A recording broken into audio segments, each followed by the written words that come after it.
যে নিসারে কুবাইছে কি করিছে না করিছে আমি আর কিচ্ছুই জানি না। নড়াইলের লাহোরিয়ার হেসলাগাতি গ্রামে কলস এবং ধানের শীষের ভিতরে কিন্তু আমরা একটি নিউজ শুনেছিলাম যে একটি সংঘর্ষ হয়েছে। সেটা সত্যতা যাচাই করতে যেয়ে আমরা ফেসবুকে অনেক ঘাটাঘাটি করি এবং এখানের স্থানীয় কিছু লোকজনের সাথে কথা বলি। তো পরবর্তীতে আমরা জানতে পারি যে হেসলাগাতি যে গ্রামটি আছে সেখানে কিন্তু ধানের শীষ এবং কলসের ভিতরে কিন্তু দ্বন্দ্বটি হয়নি। ওইখানে কিন্তু একটি মসজিদকে কেন্দ্র করে, মসজিদের হিসাব কিতাবকে কেন্দ্র করে ঘটনাটি ঘটে। ওই যে লোকটারে মারছে উনরাও ছোট বংশের লোক, আর যে মারছে উনরা বড় বংশের লোক।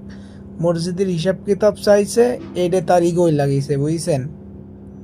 তুই আমার কাছে মসজিদের হিসাব চাইস কেন? আর ওই লোকটা হলো টাকা পয়সা মারিয়ে ধরে খায়, মাতুব্বরি দুই ঝামেলা ওরা লোক। এই হলো বিষয় ভাই ভাই।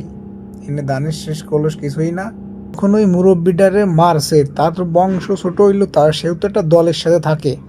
তখন দুই দলে সংঘর্ষ হয়েছে ভাই, কাইজ হয়ে ঘটনাস্থলে এই বাড়ি ঘর ভাঙা হয়েছে। এই 6 জন আহত হয়েছে ভাই। আমার অপরাধ হয়েছে নিসার কাকারে টাইনে আমার ঘরে তুলছিলাম কেন?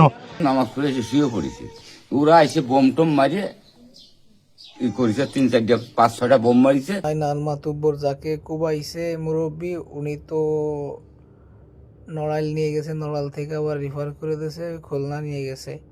আর যারা এলাকায় 6 জন অবস্থা মোটামুটি তারাই আছে প্রাথমিক চিকিৎসায়।